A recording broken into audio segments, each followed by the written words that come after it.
Kelly, and welcome to what I call Drugstore Foundation 101.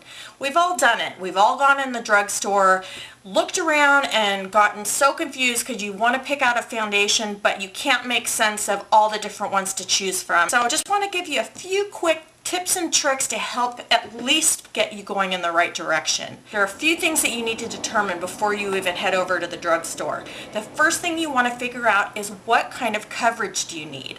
Do you want light coverage? Do you want medium coverage? Or do you want full coverage? The second thing you need to determine is your skin type. So you might want to write that down. Do you have oily skin or do you have combinations? Do you have dry skin? If you're oily, you're going to want to look for keywords such as oil-free or oil control or mattifying. Now, if you have dry skin, you want to look for keywords such as hydrating or moisturize. You want to look for those keywords because they don't always say, okay, this one's for oily skin or this one's for dry skin, but some of those keywords can at least get you going in the right direction.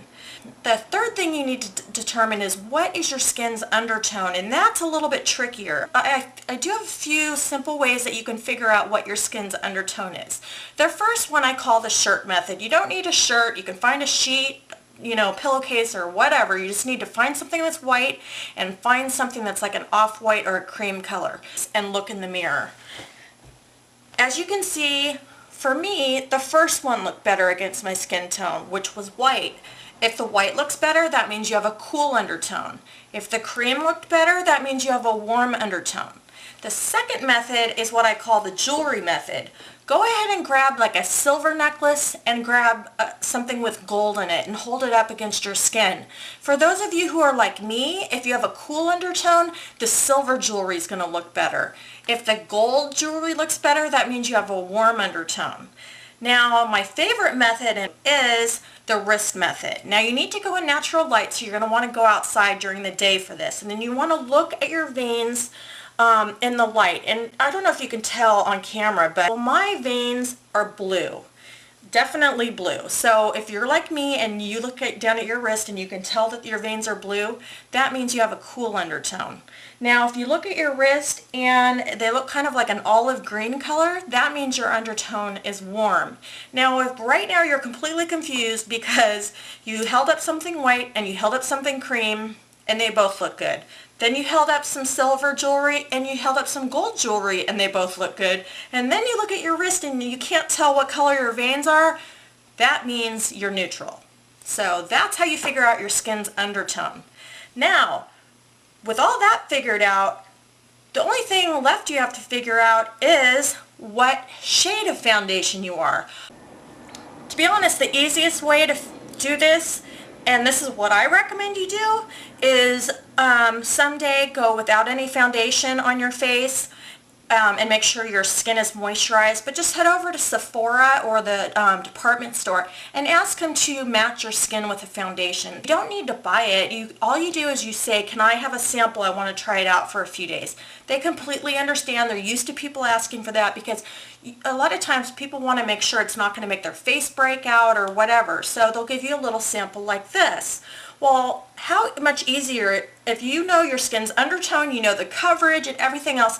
Now all you need to do is go into the drugstore with this little sample and pick up all the little bottles and go, okay, which one's the closest to the sample I got? That is the easiest way, and I promise you, it's not foolproof, but you're about 90 to 95% chance you're going to pick out the right one. One thing you do want to make sure, though, when you go to the department store or go to Sephora, you need to go during the day and you need to look at the foundation in natural light. And what the girl or guy that's working at the counter is going to do is they're going to take a few different colors of foundation and they're going to put it on your jaw. This is the best place to determine, and you want to make sure that it blends in with your neck. Now I'm going to pick one that's too light for my, well, two that are too light for my skin and one that's the right color, just so you can kind of see. Now the first one I'm going to swipe on my cheek and you can definitely tell that's too light. Second one is going to be too light, but it's going to be closer. But see, you can still see it. The color that's the right one for you is going to basically disappear So look at the third one. You probably can't even see that on camera because it's such a good match to my skin. That is exactly what you want. And sometimes if I go to the department store, because of the fluorescent lighting in there, when they do this on my cheek, I will ask them for a handheld mirror, and I'll say, do you mind if I take this over near the door so I can see this in natural light?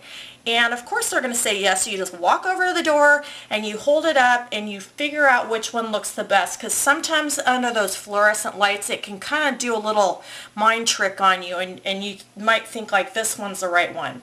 But anyway, that's how you do it. You get your little sample, you're on your way, you just head on over to the drugstore and make your purchase. And that is my class on drugstore foundation. I hope it helps some of you guys out there. Please don't forget to comment, rate, and subscribe, and I will see you guys in my next video. Bye!